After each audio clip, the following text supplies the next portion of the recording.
Vamos a seguir analizando el juicio del Señor.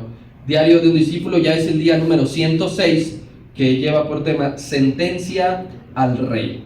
Y para ello, por favor, vamos a darle lectura a Juan 19, desde el 1 hasta el 16. Nos vamos a chutar toda esta sección el día de hoy. Juan capítulo 19, versículos del 1 al 16. Necesitaré de su ayuda porque son varios versículos, así que yo voy a empezar y usted va a continuar. ¿Ya llegó? Dice así la palabra. Así que, entonces tomó Pilato a Jesús y le azotó. Y los soldados entretejieron una corona de espinas y la pusieron sobre su cabeza y le vistieron con un manto de púrpura. Y le decían, salve el rey de los judíos, y le daban de bofetadas. Entonces Pilato salió otra vez y les dijo, mirad, os lo traigo fuera, para que entendáis que ningún delito hay en él. Y salió Jesús, llevando la corona de espinas y el manto de púrpura, y Pilato les dijo, he aquí el hombre. Cuando vieron los principales sacerdotes y sus alguaciles, dieron voces diciendo, crucifícale, crucifícale. Y Pilato les dijo, tomad de vosotros y crucificadle, porque yo no hallo delito en él. Los judíos le respondieron, nosotros tenemos una ley, y según nuestra ley debe morir, porque se hizo a sí mismo hijo de Dios. Cuando Pilato oyó decir esto, tuvo más miedo. Y entró otra vez en el pretorio y dijo a Jesús, ¿de dónde eres tú? Mas Jesús no le dio respuesta. Entonces le dijo Pilato, ¿a mí no me hablas? ¿No sabes que tengo autoridad para crucificarte y que tengo autoridad para soltarte? Respondió Jesús, ninguna autoridad tendrías contra mí si no te fuese dada de arriba. Por tanto, el que a ti me ha entregado, mayor pecado tiene. Entonces procuraba Pilato soltarle, pero los judíos daban voces diciendo, a este sueltas, no eres amigo de César. Todo lo que se hace rey, a César se pone. Entonces Pilato, oyendo esto, llevó afuera a Jesús y se sentó en el tribunal, en el lugar llamado Enlosado, y en hebreo Gábata. Era la preparación de la Pascua, y como la hora sexta. Entonces dijo a los judíos, he aquí vuestro rey. Pero ellos gritaron, fuera, fuera, crucifícale. Pilato les dijo, ¿a vuestro rey he de crucificar? Respondieron los principales sacerdotes, no tenemos más rey que César. Así que entonces lo entregó a ellos para que fuese crucificado. Tomaron pues a Jesús y le llevaron. Sentencia al rey. Poco a poco nos estamos acercando ya al final de esta serie. Ya nos quedan pocos capítulos, solamente son 3, pero todavía nos aguardan grandes enseñanzas de parte de Dios. Todo caso legal, mi hermano, se lleva a cabo por etapas.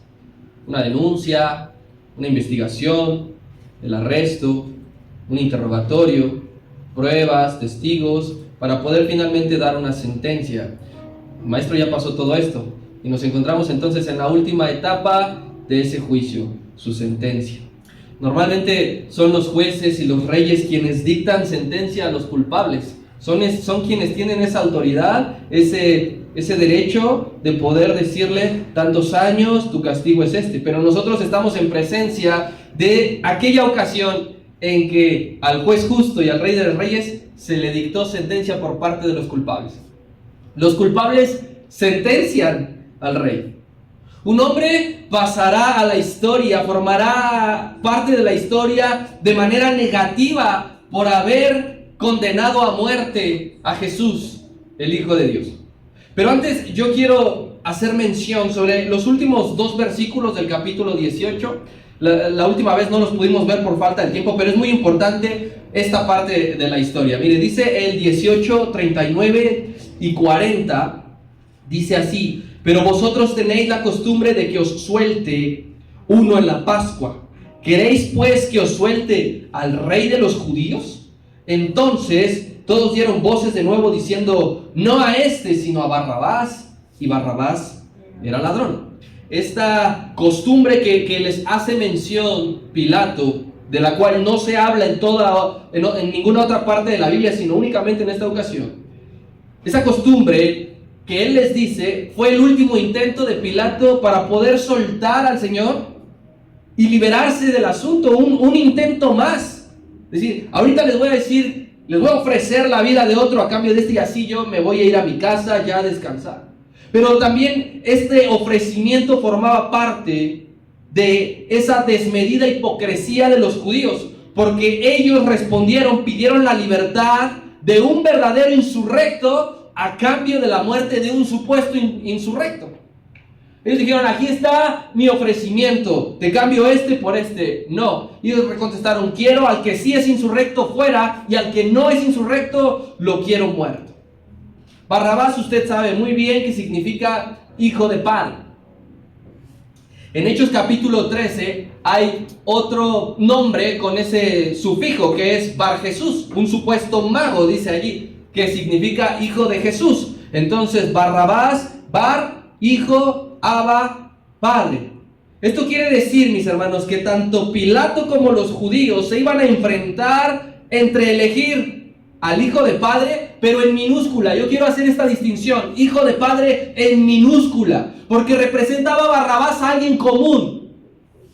Cuando nosotros cantamos Abba Padre, nos estamos refiriendo a Dios en mayúscula, porque estamos hablando de su grandeza y de su señorío. Pero Barrabás, un hombre común, hijo de un padre común. Ni nombre tenía el padre. Y entonces Pilato y los judíos, entonces escogemos al hijo de padre o al hijo del padre.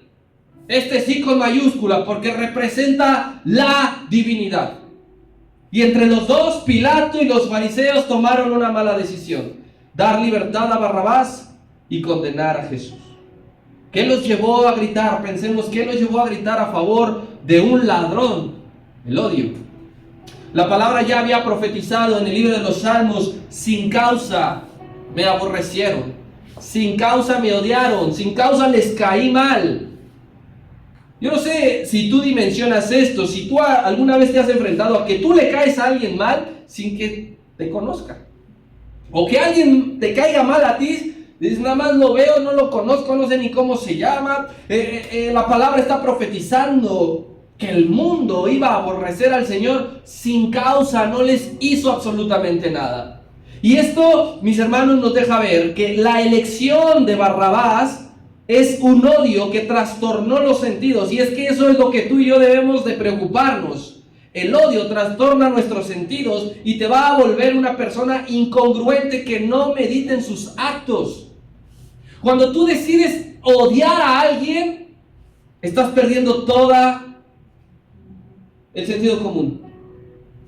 Estás siendo una persona no cabal cuando odias, porque ese odio en algún momento te va a hacer reaccionar de una manera que no corresponde, de una manera que no es correcta. Hoy, después de 2000 años, Jesucristo sigue siendo la persona más odiada de toda la historia.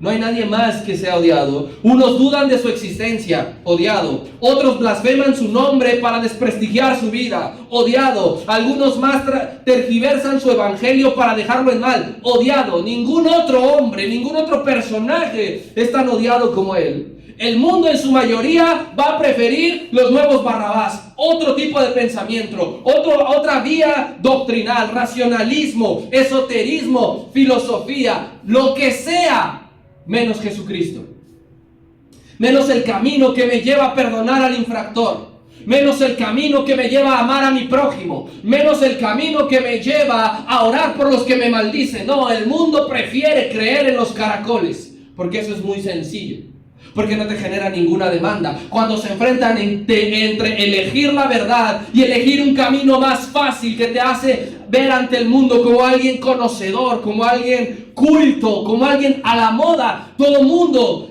de los que no tienen al Señor en su corazón prefieren esa vía. Era lo que representaba Pilato, era lo que representaba a los judíos. Para nosotros, hablo de usted de mí, elegir al maestro no solamente es de palabra, de decir en mi vida el capitán es Cristo, es con los hechos. Con nuestra vida demostramos verdaderamente que hemos elegido a Jesucristo por encima de cualquier otra cosa.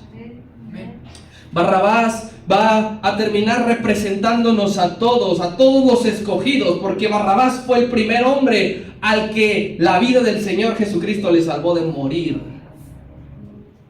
El primero en la historia, Barrabás, Jesucristo dijo: yo voy a dar mi vida para que tú salgas, para que tú vivas. Lo mismo que todos nosotros, usted y yo sabemos muy bien que merecíamos morir por cómo éramos. Merecíamos la muerte, pero Cristo puso su vida por la mía y hoy yo tengo una vida nueva en Él. Y ahora sí, habiendo elegidos ellos y Pilato diciendo: no, esto no me funcionó. No me funcionó entre que eligieran a un ladrón. Pasó lo siguiente, versículos 1 al 3 de Juan 19. Así que entonces Pilato tomó a Jesús y le azotó. Y los soldados entretejieron una corona de espinas y la pusieron sobre su cabeza. Y le vistieron con un manto púrpura. Y decían: salve, rey de los judíos. Y le daban de bofetadas. ¿Qué es esto, mi hermano? No es nada más ni nada menos que el Señor Jesucristo sigue bebiendo la copa de la ira de Dios. Aquella frase que decía en el huerto de Getsemaní: si te es posible, pasa de mí esta copa. El Padre le dijo que no. Esa copa es la que está bebiendo. Lo que leemos, los azotes, las bofetadas, la corona de espinas, el manto de púrpura, todo eso es la copa de la ira de Dios, y Jesucristo la sigue bebiendo. Y aquí tenemos que darnos cuenta que Pilato mismo es quien le azota. No fue alguien más, no fue un soldado, no fue un sirviente. Pilato tomó al Señor y le azotó para ahora sí que ese sea el último intento para poder liberarlo, esperando que con eso los judíos se conformaran. Pero no es así. Ya lo azoté, aquí está, ya déjenlo en libertad, pobre hombre. ¿No lo ven? No nos dice cuántos latigazos le dieron. No nos dice cuántos en total, porque el flagelo romano, a diferencia del judío, era ilimitado. Los romanos pegaban hasta que se cansaban. Los judíos no, ellos sí tenían una cantidad. El apóstol Pablo dice que 5 veces lo latigaron. Y dice que le daban 39. Pero no podemos decir que, porque no lo estaban latigando los judíos, lo estaban latigando los romanos. Y los romanos no tenían piedad. Ellos eran especialistas en dar una tortura cruel a la gente. El látigo con el que le estaban maltratando era un artefacto con su mango, donde se agarraba, de madera. Y de esas se desprendían 3 cuerdas de cuero. ¿Alguna vez aquí a alguien le dieron un cinturonazo? Perdón. ¿Duele? Arde. ¿Con el cable de la plancha? También. ¿No? Y de esas tres cuerdas de cuero en la punta tenía plomo para engancharse en la piel y para desgarrar. La víctima estaba de rodillas, atado a un poste para que no se pudiese mover.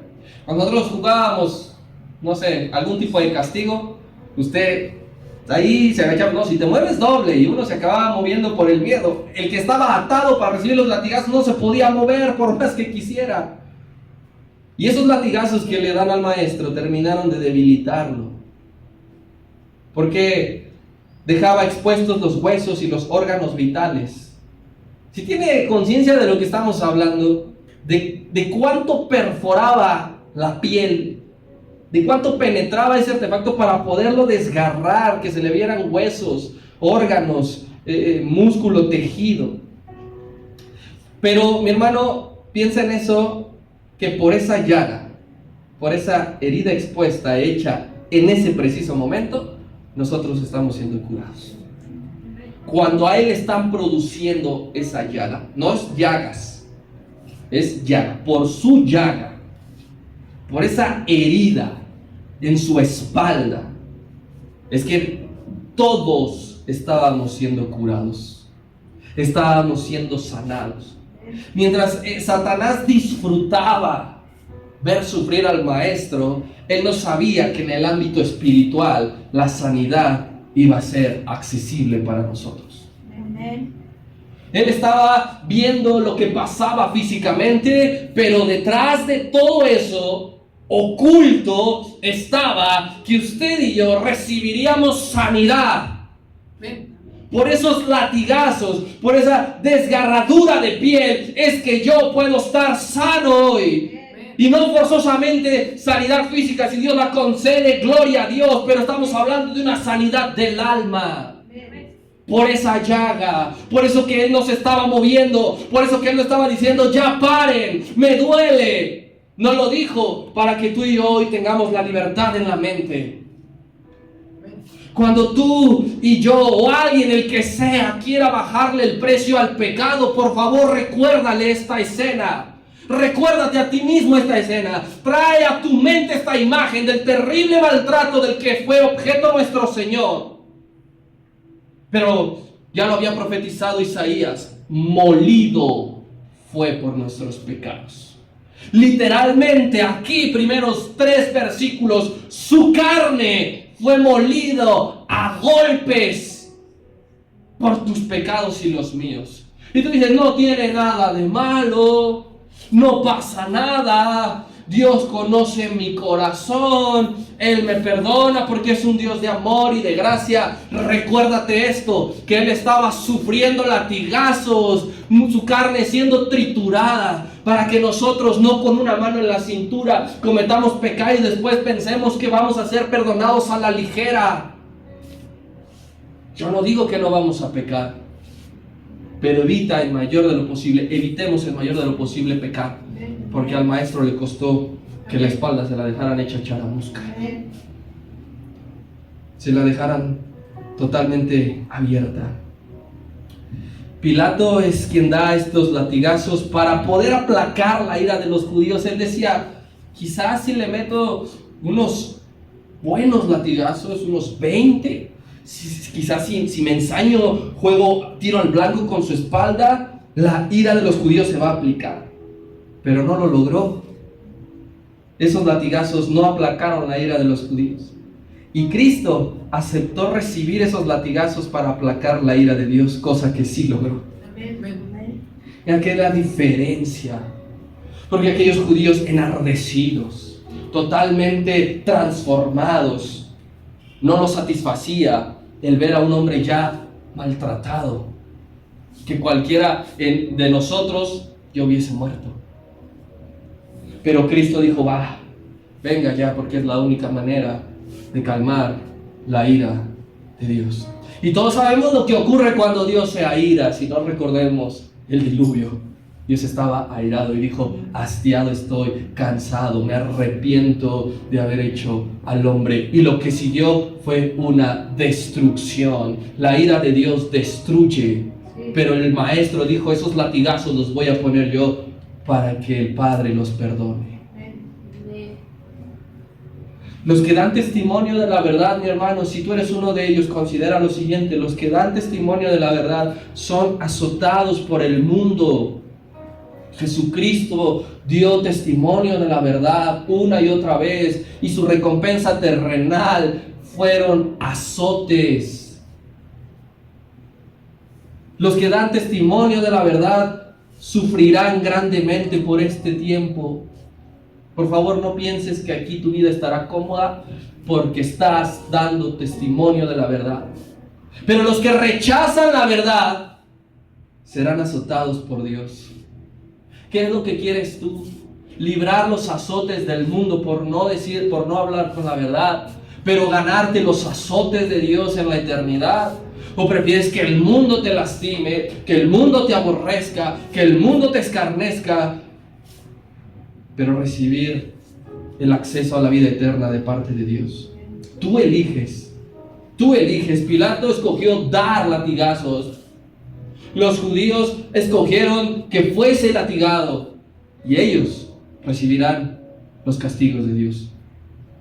Muchos hombres morían justo en este momento, justo en este castigo. Muchos hombres, porque Roma practicaba la crucifixión desde antes del Señor. El Señor no vino a inaugurar ese tipo de castigo desde antes, pero muchos no lo soportaban. No soportaban las heridas, no soportaban el dolor, sufrían paros cardíacos allí de la impresión del dolor. Pero Cristo resistió con firmeza. Físicamente te estoy hablando, resistió con firmeza porque era un hombre físicamente fuerte. porque era un hombre físicamente sano. ¿Sabes por qué? No porque una semana antes dijo, me voy a salir a correr todos los días, 6 de la mañana. Voy a hacer 21 kilómetros. Voy a comer ahora sí frutas y legumbres. Él desde que nació se preparó porque sabía que iba a llegar a ese día. Si el Señor no se prepara, mi hermano, queda como los otros hombres en los latigazos. Yo podría decirle a una persona obesa, pues que nos echamos unas carreras aquí a la cuadra, así ahorita, el muchacho no va a aguantar ni una, porque tiene un muy mal hábito, tiene un muy mal físico. Así que el Señor Jesucristo ayunaba, comía frutas y verduras, tomaba agua, quizás hacía un poco de ejercicio porque Él sabía, y como Él tenía la mente enfocada en el sacrificio, decía, tengo que llegar para resistir, tengo que aguantar, tengo que soportar por nosotros.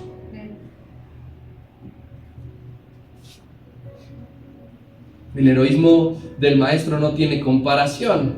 Ahora que pasan las fiestas patrias, pues la gente siempre dice, no, Juan Escutia, qué hombre, se aventó y se envolvió en la bandera y no sé qué, y no sé cuánto, pero el heroísmo del Señor en esta escena, en su vida, no se compara con absolutamente nadie.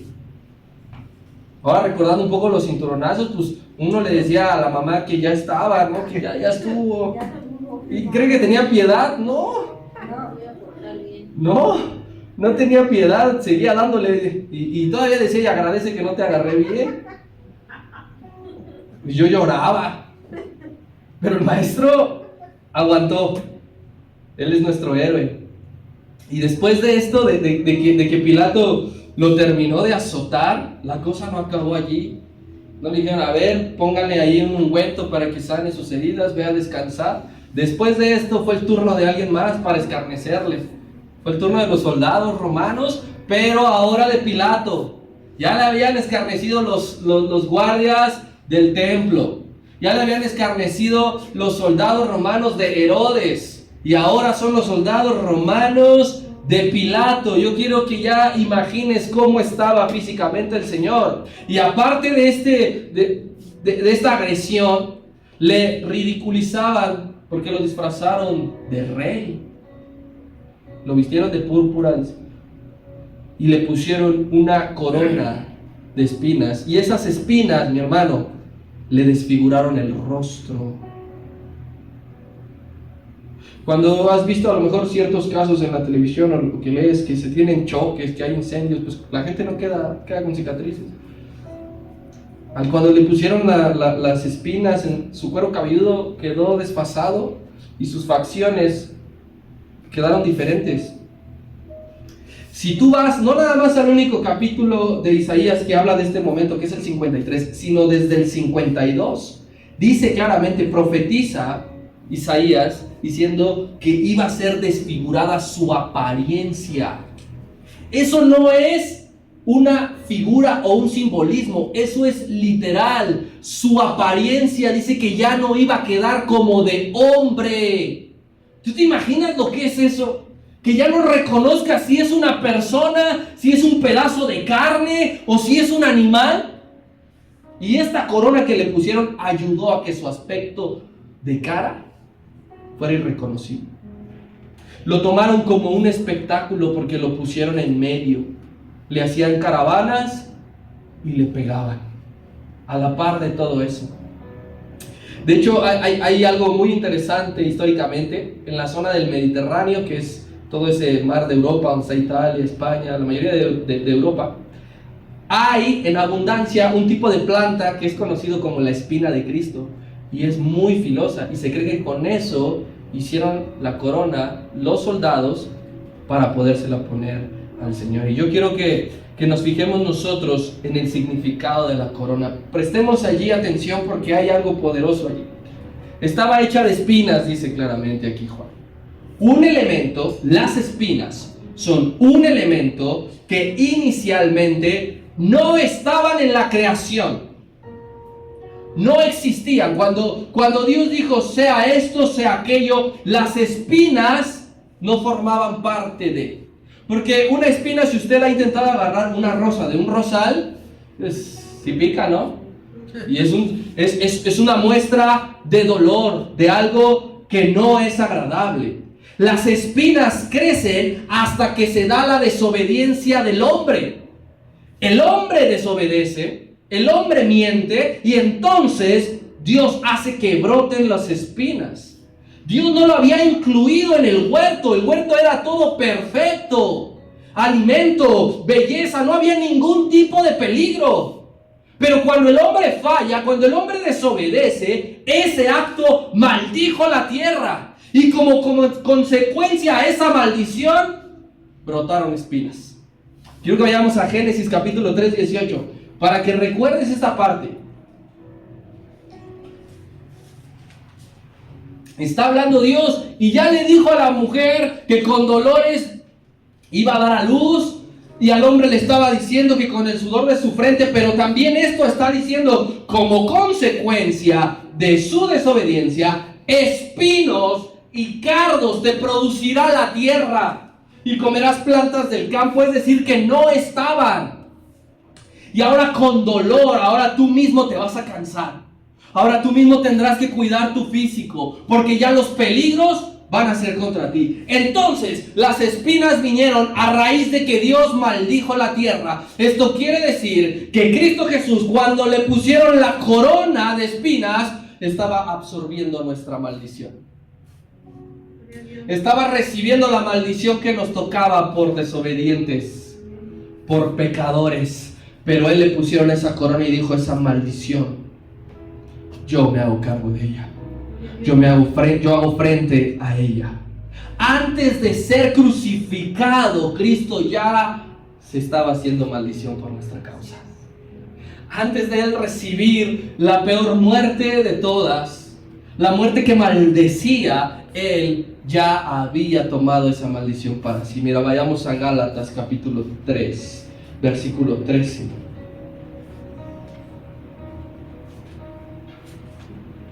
Y está escribiendo el apóstol Pablo a los Gálatas diciendo: Cristo nos redimió, ¿de qué dice? De la maldición. Cristo nos redimió de la maldición de la ley. Él se hizo maldición por nosotros. ¿Por qué? Desde antes. Esto va a ser un complemento a, porque dice: porque escrito está: maldito todo el que es colgado de un madero. Pero Él se hizo maldición por nosotros al recibir los espinos de nuestras consecuencias, los espinos de nuestros actos. Qué hermoso es esto, porque esos hombres veían un hombre mal, un hombre que ya no podía ni con su alma, pero él estaba diciendo dentro de sí: Padre, yo absorbo la maldición de tus hijos.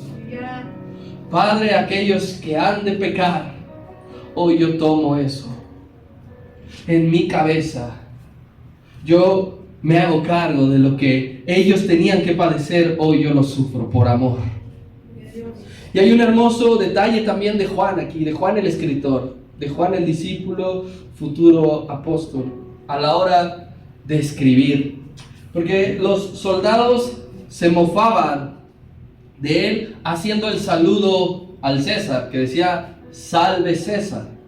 Incluso hoy en la actualidad hay un saludo así en un himno de un país, de Inglaterra, le dicen: salve la reina. El salve es un saludo. Entonces, cada que el César pasaba, todo el mundo se tenía que agachar y decir: salve César. Entonces, estos soldados estaban diciendo: salve rey de los judíos, a manera de burla. Claramente, la intención de los soldados a decir salve rey era menospreciándolo. Es decir, que si estuvieran escribiéndolo, lo escribirían con letra minúscula, con R minúscula. ¿Por qué? Porque él en realidad no es rey para los soldados. Sí, pero Juan es tan entendido en esto, que detrás de esa burla de los romanos estaba declarando una verdad, y es que el Señor Jesucristo sí es rey. Por eso él, cuando toma esto, cuando vuelve a escribir lo que decían los soldados, Juan no lo escribe con minúscula, lo escribe con mayúscula, porque está declarando el señorío de Cristo. Mira el versículo número 3, que es la primera burla de ellos. Dice, le decían: salve rey. Mira Juan cómo escribe con mayúscula rey, Porque aunque los soldados le menospreciaban diciendo, este no es rey, pero salve rey, ¿qué vas a hacer? Juan dice, para mí, para los que hemos de creer en él es el rey. Y luego sáltate al versículo 14 y 15. Y dice, era la preparación de la Pascua y como era más o menos la hora sexta, entonces dijo a los judíos, he aquí vuestro rey. Pilatos diciendo lo mismo, con R minúscula, pero Juan diciendo, no lo voy a poner así porque él es el rey. Y luego versículo 15, pero ellos gritaron, fuera, fuera, crucifícale. Pilato le dijo, a vuestro rey he de crucificar, nuevamente con menosprecio. Ellos lo decían con R minúsculo, pero Juan tuvo el detalle, el amor, la revelación de decir, es que él es rey.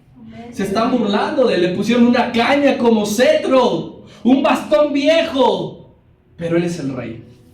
Así que después de todo esto, de que Pilato lo azotó y que vinieron, ahora el turno de los soldados, ¿qué podemos ver? Que la lista de los condenados por todo lo que le estaban haciendo al Señor Jesucristo aumentaba más y más. La lista de los condenados aumentó. Primero Judas, luego Anás, luego Caifás, después todo el Sanedrín, los alguaciles del templo, Pilato y ahora los soldados romanos. Todos ellos, los que te acabo de mencionar, se autocondenaron por hacerle esto al maestro, por pensar que era diversión, por hostigarlo, por humillarlo. Dejarlo así de humillado tampoco fue suficiente. No fue suficiente la vergüenza de que eligieran a un ladrón. No fue suficiente la vergüenza de haberlo latigado. Tampoco fue suficiente la humillación, porque los judíos lo querían ver muerto. Nada iba a satisfacer. Ninguno de ellos iba a decir, ya déjalo así. ¿Por qué? ¿Por qué lo querían ver muerto?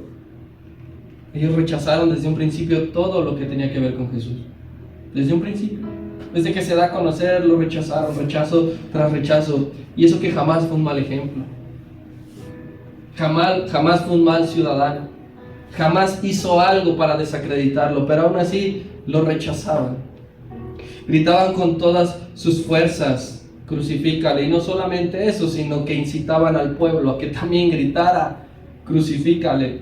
¿Por qué? ¿Por qué lograron que el pueblo gritara crucifícale? Porque los fariseos tenían autoridad moral para poder decirle a la gente qué era lo que tenía que hacer. No, porque los amenazaban de que si no gritaban fuerte, los iban a expulsar de la sinagoga. ¿Te acuerdas lo que ocurrió con los padres del ciego de nacimiento? Ellos dijeron claramente que por miedo no confesaban, porque iban a ser expulsados de la sinagoga. Y para un judío ser expulsado de la sinagoga es mortal, es una vergüenza, porque ellos pensarían que le fallarían a Dios y que en automático serían merecedores de la condenación eterna. Entonces todo el pueblo fue amenazado, grita y habla, ya te conozco, yo sé quién eres, dónde vives, ya no vas a poder pasar a la sinagoga, ya no se te va a enseñar la ley, tus hijos ya no van a poder estudiar. Y entonces el pueblo, más a fuerza que de convicción, gritaba tan fuerte como aquellos principales sacerdotes, crucifícale, crucifícale. Nosotros, mis hermanos, hemos llegado a pensar que si yo hubiera estado ahí, no sé si tú te has visualizado así, si yo hubiera estado en ese momento, si yo hubiera vivido en esa época, yo le habría defendido, yo habría puesto mi vida por él. Hemos llegado a pensar tontamente eso, pero ¿sabes? Ninguno de sus 11 discípulos lo hizo. Ninguno de los que recibió un milagro de parte del Señor lo hizo. Ninguno de los que 5 días atrás gritaban Hosana, Hosana, lo hizo. ¿Qué te hace pensar que tú sí le defenderías? ¿Cuál es tu argumento? Si los que estuvieron con él 3 años y le amaron y eran sus amigos no lo defendieron. Si los que recibieron vista, el milagro de sus extremidades, la libertad de sus almas y de sus mentes, no lo hicieron. ¿Tú qué tienes para ofrecer, para decir, sí, yo hubiese puesto mi vida por él y hubiera peleado con todos? Antes de Cristo, mi hermano, éramos igual que esa multitud. Éramos de todo y hacíamos de todo y no nos importaba. Por eso es que tú y yo también lo hubiésemos crucificado. También tú y yo lo hubiésemos matado. Un hombre compuso un poema que dice, si hubiera estado yo al pie de la cruz, tengo que admitir que también hubiera clavado en la cruz a Jesús. Y eso es reconocer que sin Él, mi hermano, no somos nada. Porque si tú y yo decimos, yo le hubiese defendido, estás diciendo que con tus fuerzas es suficiente. Pero es el amor de Dios quien nos ha conquistado. Es el amor de Dios quien ha tomado nuestra vida. Y ahora ya es diferente. Ahora defendemos nuestra fe. Pero antes de Cristo, antes de recibirle, usted y yo no hubiésemos hecho nada por Cristo. Y aquí vemos al hombre Pilato que mostró una cobardía extrema, porque se dejó amedrentar por esas amenazas también. O sea, los principales sacerdotes amenazaban a todo el mundo. Amenazaban al pueblo y amenazaron al pobre Pilato. ¿Cómo le iban a amenazar? Mira que si tú no le das muerte, nosotros vamos a ir con el César y le vamos a hablar mal de ti. Y te van a quitar de tu cargo. Vamos a boicotear tu gobierno. Vas a perder tu título de amigo. Y eso era un gran respaldo político. El ser amigo del César. Decía, si tú no le das muerte, no eres amigo del César. Y le estás fallando. Y entonces vas a perderlo todo. ¿Qué amenaza de unos hombres que supone tenían que amar a su prójimo? Tenían que orar por su prójimo. Pero estaban diciéndole, quiero que me cumplas forzosamente, si no voy a hacer esto. Muchos factores, mi hermano, en tu vida querrán presionarte. Muchas cosas querrán persuadirte, chantajearte para que no practiques la verdad, como a Pilato. Te van a decir, mira que si tú esto, entonces te despides de esto. Si tú accedes a esto, adiós a esto. Quizá es una relación de cualquier tipo, amistad, familiar, amorosa, que te condicionan y te dicen, yo no voy a ir nunca a la iglesia. Y si tú decides seguir siendo cristiano, te olvidas de mí, hasta aquí terminamos, no hay más. Eso es presionarte, eso es chantajearte, eso es persuadirte. A lo mejor es un trabajo en el cual están condicionando tu fe. Si tú te atreves a poner música cristiana, si tú predicas, aquí no se puede hablar de Dios. Si no, te vamos a correr y tú dices, bueno, pues ya me tengo que callar para mantener mi trabajo porque tengo muchas deudas. Estás cayendo en lo mismo que Pilato. Estás prefiriendo la presión del mundo antes que defender la verdad. ¿Qué harás si te encuentras en esta situación? Hoy día, aquí, ahora. ¿Qué harías si alguien condiciona una relación contigo por mantener o no tu fe? ¿Qué harías hoy si tu trabajo depende de que puedas o no profesar tu fe? ¿Qué harías? ¿Seguirías? ¿Aceptarías? Piénsalo. Pero el Señor me ha dicho en esta noche que te comunique, no sacrifiques la verdad por quedar bien con nadie.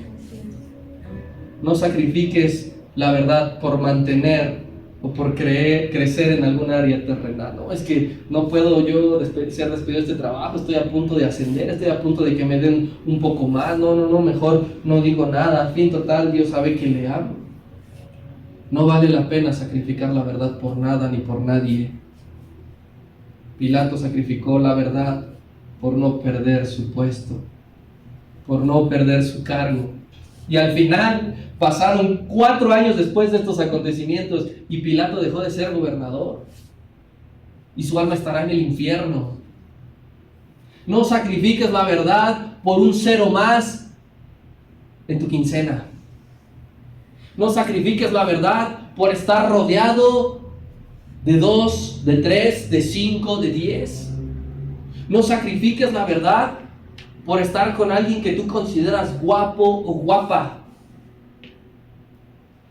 Porque la verdad se sacrificó por ti y por mí. Pilato decidió entregar a Cristo porque amó más la gloria del mundo. Eso decía el Evangelio de Juan anteriormente. Él decía, muchos de los gobernadores creyeron en Cristo, pero secretamente porque tenían miedo, dice Juan, porque amaron más la gloria de los hombres. Esa es una gloria pasajera. Te puede durar, sí, 10, 15 años ese trabajo. Puedes conocer muchos lugares a raíz del sueldo que recibes en ese trabajo, pero al final tu alma no va a tener descanso eterno. Tu alma va a ser atormentada. Y si lo pones en una báscula, pues sales perdiendo. Hasta la mujer de Pilato, Dios la usó para que detuviera el sacrificar la verdad. No tengas nada que ver con este justo. Una mujer que no le conocía, Dios le reveló y le dijo: ve y dile a tu marido que está sacrificando sangre inocente. Hombre justo. Ni lavarse las manos Pilato le salvó la vida. Él dijo: yo me lavo las manos y aquí está, hagan de él lo que quieran. Pensamos a veces que nosotros nos lavamos las manos viniendo un ratito a la iglesia, y no es así. El venir aquí representa lavarse las manos, si a cambio allá afuera yo voy a estar sacrificando mi identidad como hijo.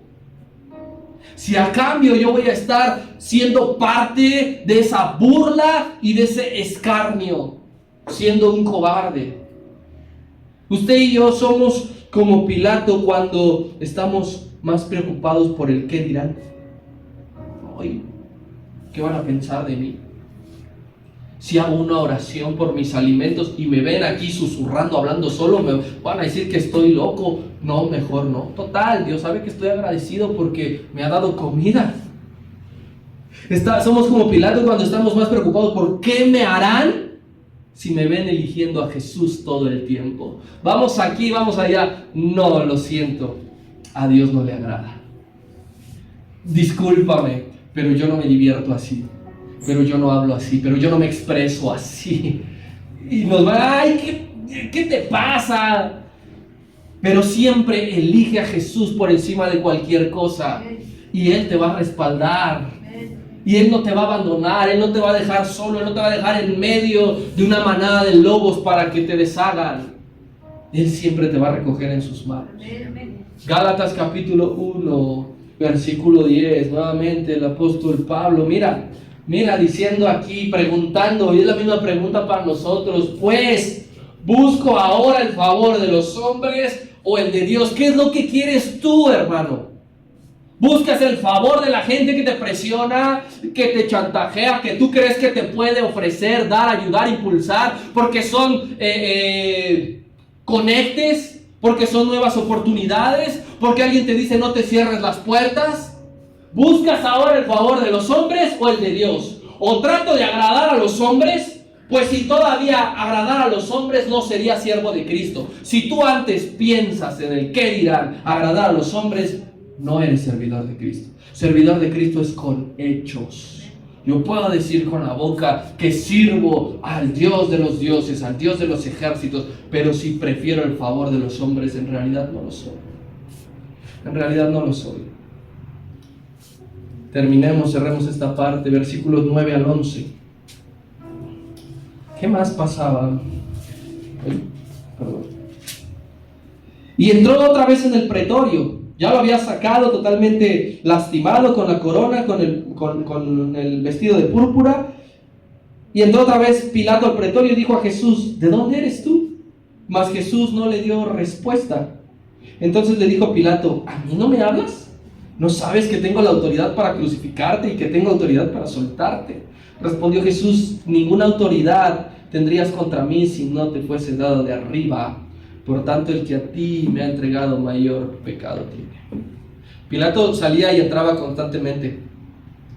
Recuerda que los judíos no podían entrar. Entonces él le pegaba adentro y sacaba al maestro y decía: ¿cómo ven? Ya lo tengo aquí. No queremos. Entonces lo volvió a meter. Y Pilato con él.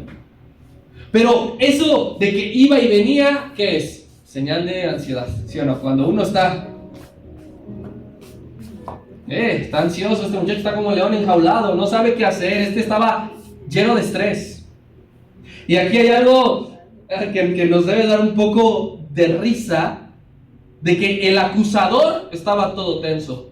Pilato, al que no le iban a hacer nada, estaba todo tenso, tenía los músculos contraídos. Y el acusado, el que estaba lastimado, estaba tranquilo. Porque a quien le estaban saliendo las cosas era Dios. no Pilato. Pilato hizo lo que más pudo y las cosas no le salían. Cristo, sufriendo, sabía que el plan de Dios se estaba cumpliendo. Como siempre, porque Dios tiene el control. A Él no se le sale nunca nada. Nada, ni en la peor condición de su hijo se le salió nada de las manos. Por eso, mi hermano, quédate tú tranquilo. Es que estoy sufriendo mucho. Es que estoy en mi peor temporada. Es que esta época no termina. Quédate tranquilo. Respira profundo. Porque Dios tiene el control. Porque a Él siempre le salen las cosas bien. Si tú te desesperas, si tú empiezas a actuar según tu voluntad, entonces vamos a ser como Pilato. Todo nos va a salir mal. No vamos a tener éxito en nada. Y entonces cuando lo mete otra vez, se va a producir y se va a dar el último diálogo. Le hará una pregunta más. Pilato a Cristo. Será la última vez que hablen en su vida. Última pregunta. Pero el maestro guardó silencio. ¿De dónde eres tú? No le respondió. No le dijo nada. ¿Por qué? Porque la oportunidad ya había terminado. La oportunidad de conocer la verdad y de aceptar la verdad había desaparecido. Y yo creo que no hay nada peor que le pueda pasar al hombre, que es que Dios no te hable, que es que Dios cierre boca y que tú no sepas qué es lo que está aconteciendo, qué es lo que debes hacer. Oportunidades, mi hermano, tú y yo pensaremos que tenemos muchas, pero no te confíes, porque puede ser que Dios ya no abre su boca y ya no te dé respuesta a tu situación. La soberbia aquí en este momento del gobernador sale a flote, y esa soberbia fue quien le llevó a sentenciar a Jesús voluntariamente. ¿No sabes tú que yo tengo la autoridad? Esa soberbia. Y esa soberbia hizo hablar al Señor. Le hizo hablar. Porque a los altivos Dios los mira de lejos, pero los pone en su lugar siempre. Siempre. Por eso siempre aquí en este lugar, tú y yo, mira, mirada baja, mi hermano. Corazón rendido, si quieres que Dios te hable y te conteste. Porque si vienes con la mirada alta, con la frente arriba, barbilla levantada, Dios te va a hablar, pero para condenarte, y te va a decir: si no fuera por mí, tú no tendrías nada. Si no fuera por mí, tú no existirías. Cada uno, mi hermano, se hará cargo de sus decisiones. Ten en mente eso. Cada uno. Del cómo hablas, del cómo dirás, cuál es tu actitud, cuál es tu comportamiento. No, es que me provocaron. No, es que me dijeron, me hicieron. Al Señor Jesucristo le hicieron mucho más que a ti y a mí. Y Él no actúa como nosotros a veces actuamos. Cristo nos muestra que a la gente, mi hermano, hay que hablarle de pecado. Porque Él le dijo: el que el que a ti me entregó, le es contado por pecado. Peor, a la gente hay que hablarle de pecado, mi hermano. No debemos callarlo, no debemos minimizarlo, como se hace mucho en este siglo, en muchos lugares de reunión, para no ofender a la gente. No les hablan de pecado, para no lastimarlos, pobrecitos. Lo que queremos es que vengan y que se acerquen, no que se incomoden. Si no decimos la verdad, mayor daño le hacemos a la gente. A la gente hay que hablarle y decirle: lo que estás haciendo, el cómo te comportas, es pecado, y eso no está bien. Eso no le agrada a Dios. No tengas miedo. Jesucristo se lo dijo a Pilato, totalmente ensoberbecido Pilato, y no se achicó el Señor. No tengas miedo, porque nadie puede tocarte si Dios no lo decide así. Él te protege. Último versículo, mis hermanos, pueden pasar, por favor. Verso 14. Y dice aquí que todo esto aconteció, era la preparación de la Pascua, y era más o menos como la hora sexta. Entonces dijo a los judíos: aquí está nuestro rey. Todo esto sucedió a una hora específica, la hora sexta, a las 12 de la tarde. Al mediodía esto ocurrió, como parte, dice, de la preparación de la Pascua. En la preparación literal de la Pascua era donde se examinaba que el cordero no presentara ningún defecto. lo tenían en observación. ¿Por qué? Porque la hora se estaba acercando y entonces debía ser sacrificado correctamente. Porque si a la mera hora le veían una fisura, una fractura, como que estaba deforme, no iba a ser un sacrificio aceptado. Pero entonces dice Juan claramente, a la hora que sucedió, todo era la hora de la preparación de la Pascua, porque el verdadero Cordero Pascual iba a ser hallado sin mancha, listo para ser sacrificado, listo para ser entregado en nuestro favor. Dios lo estuvo observando a Jesucristo, su Hijo, y dijo, sin mancha, sin mancha, sin mancha, todo perfecto, todo está bien, listo a la cruz.